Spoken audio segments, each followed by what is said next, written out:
Est-ce que tu réalises que c'est pour toi qu'il y a eu beaucoup de choses qui se sont passées dans le monde, dans l'univers?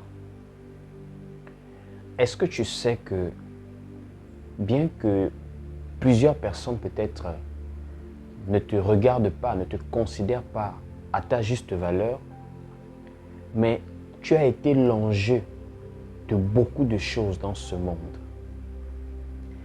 Est-ce que tu sais que le monde spirituel a été bouleversé à cause de toi? Est-ce que tu sais que l'ordre des équilibres que Dieu a établi a été bouleversé à cause de toi?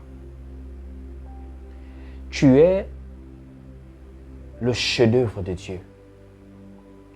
Dieu a créé le monde, la terre, tout ce qui s'y trouve.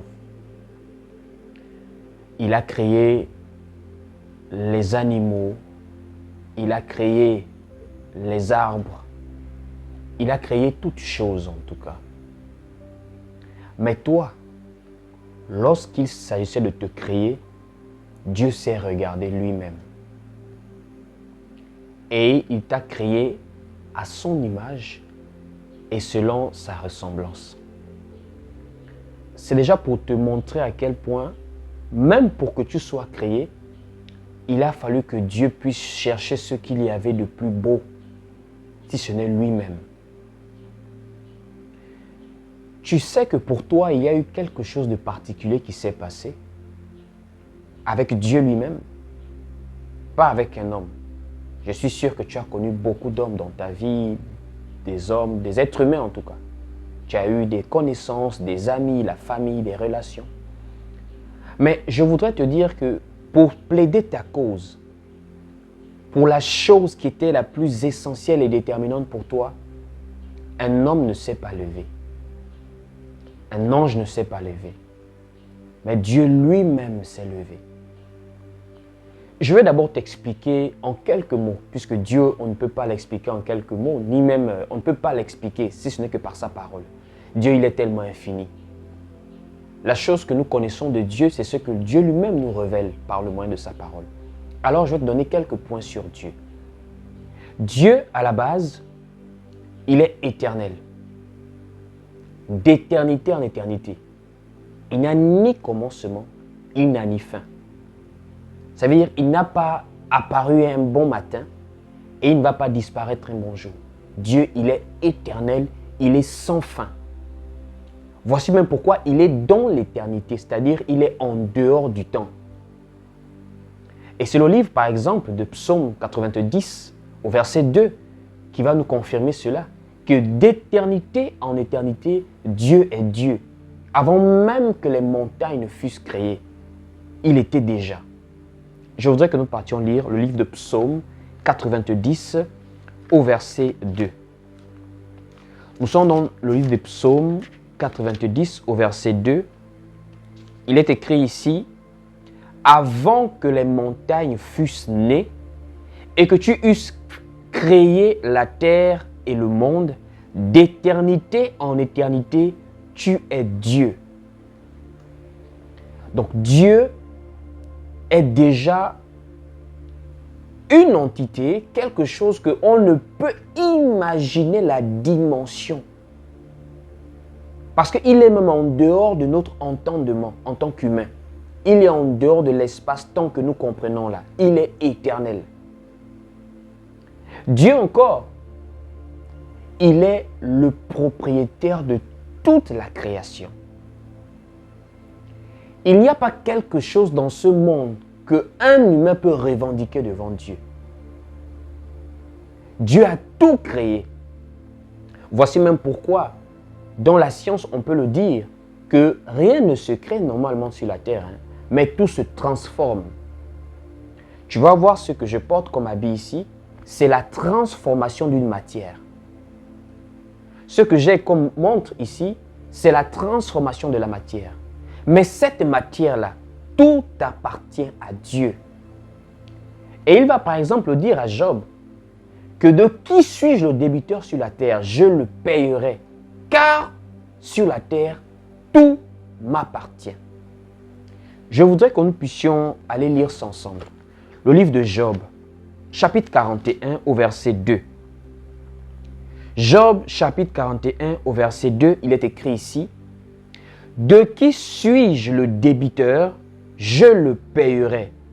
Sous le ciel, tout m'appartient. »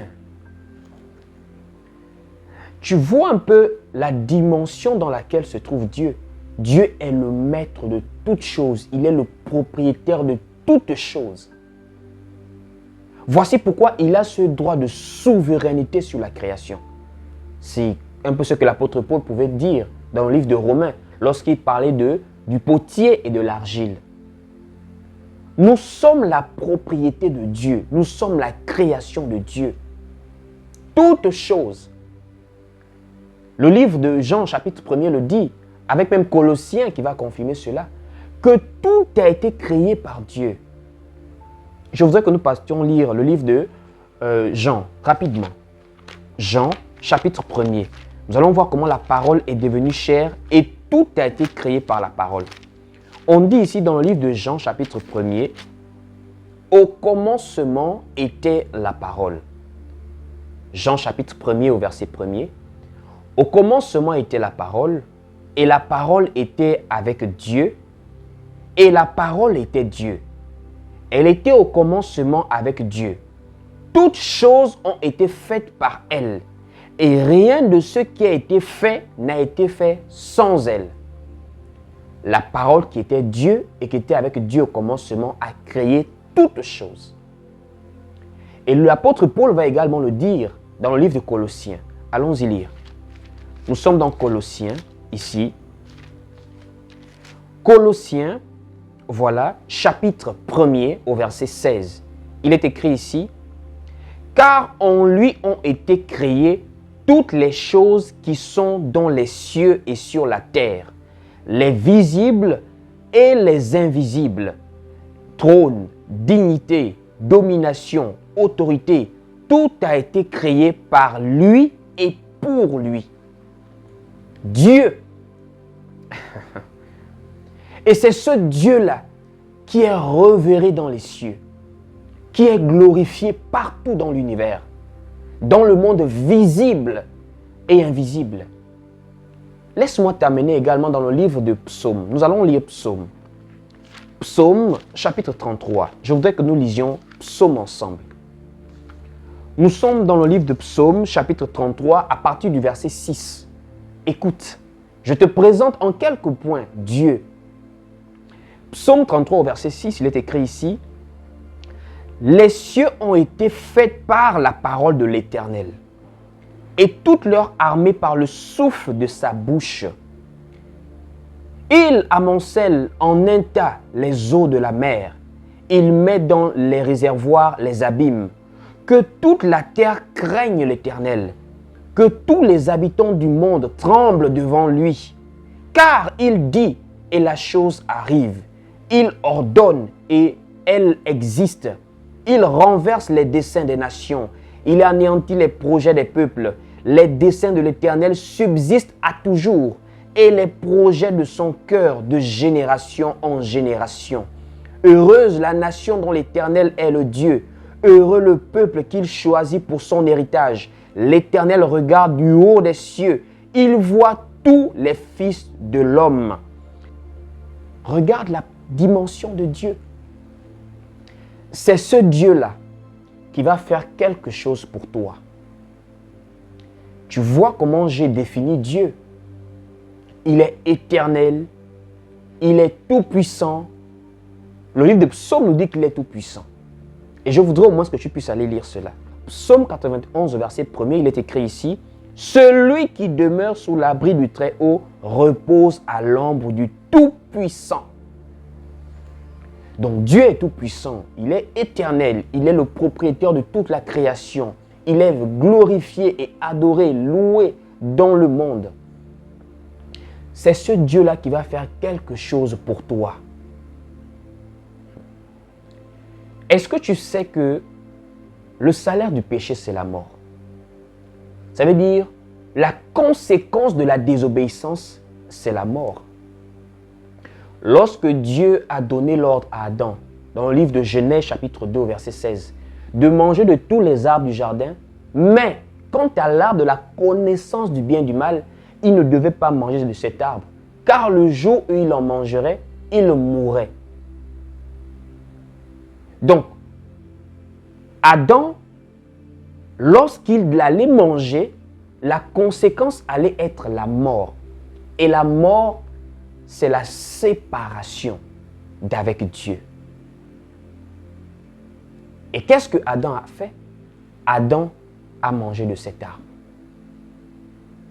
Donc Adam est tombé dans la désobéissance. Et automatiquement, la conséquence de cette désobéissance a été l'éloignement d'avec Dieu. Il a été chassé du jardin avec Ève. Et cet éloignement n'était pas seulement un éloignement charnel, mais c'était également un éloignement spirituel. Ça veut dire l'être humain, depuis son âme, avait été éloigné de Dieu. Donc la séparation d'avec la lumière, d'avec l'éternité. Donc l'homme était déjà parti pour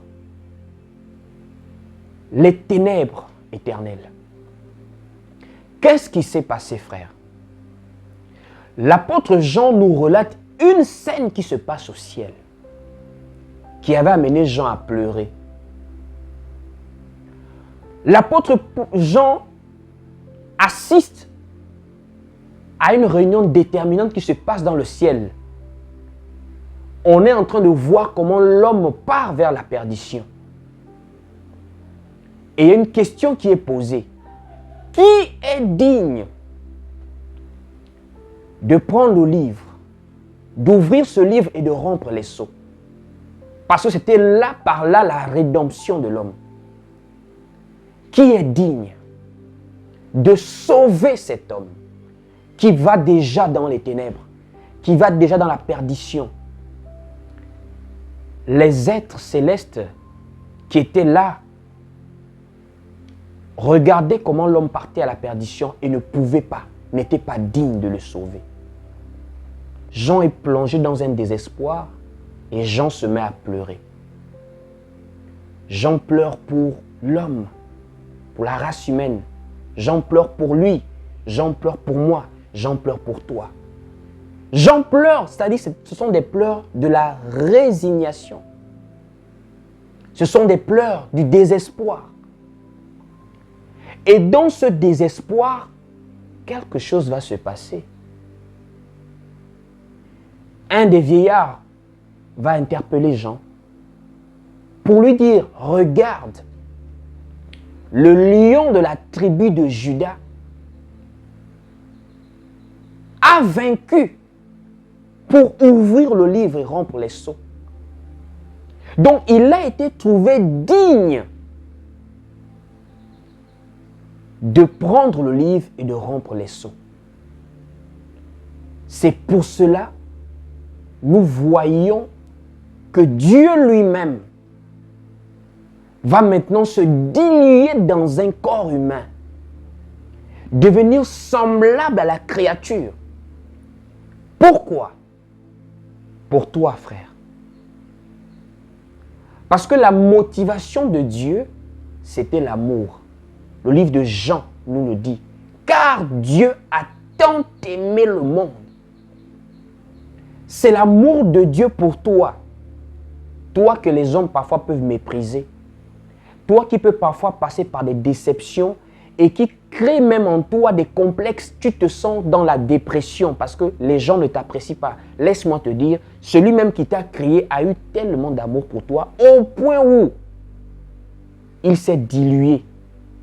Il est venu dans un corps de serviteur pour toi. Je voudrais que nous partions lire cela. Allons-y tous ensemble dans le livre d'Apocalypse chapitre 5 pour voir cette scène vraiment extraordinaire, inimaginable. Apocalypse chapitre 5, allons-y lire. Nous sommes dans Apocalypse chapitre 5 à partir du verset 1er pour bien comprendre. Puis je vis dans la main droite de celui qui était assis sur le trône un livre écrit en dedans et en dehors, scellé de 7 sceaux. Et je vis un ange puissant qui criait d'une voix forte. Qui est digne d'ouvrir le livre et d'en rompre les sceaux?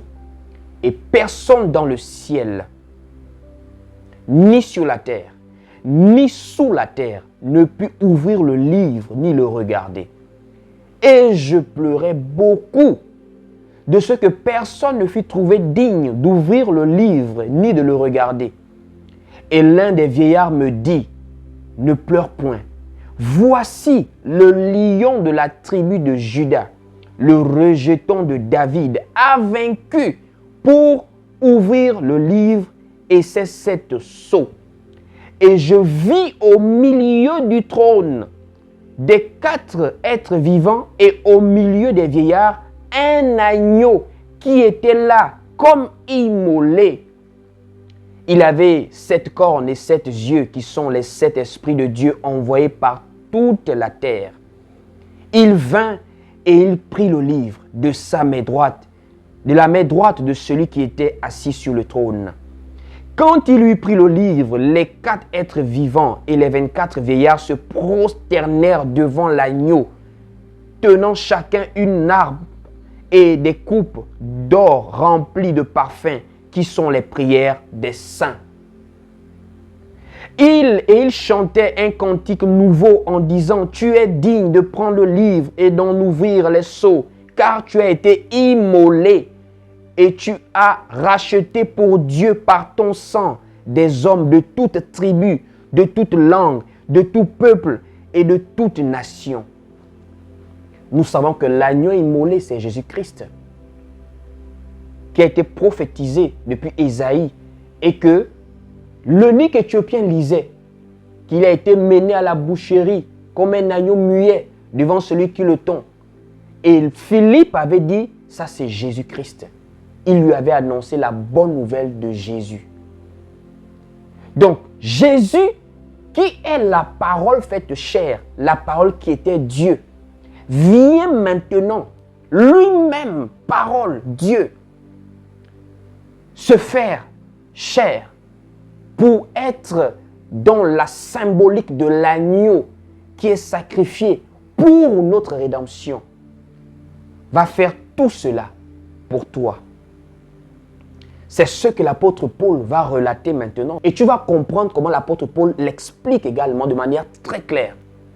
Philippiens au chapitre 2, à partir du verset 6. Écoute comment l'apôtre Paul t'explique ce qui s'est passé dans l'Apocalypse. Des choses dans l'esprit se passent pour toi, mon frère, pour toi, ma soeur.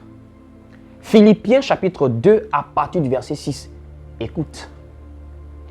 Lequel, existant en forme de Dieu, n'a point regardé comme une proie à arracher d'être égal avec Dieu, mais s'est dépouillé lui-même en prenant une forme de serviteur, en devenant semblable aux hommes et ayant paru comme un simple homme.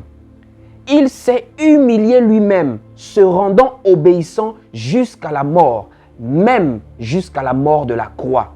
C'est pourquoi aussi Dieu l'a souverainement élevé et lui a donné le nom au-dessus de tout nom, afin qu'au nom de Jésus, tout genou fléchisse dans les cieux, sur la terre et sous la terre, et que toute langue confesse que Jésus-Christ est Seigneur, à la gloire de Dieu le Père.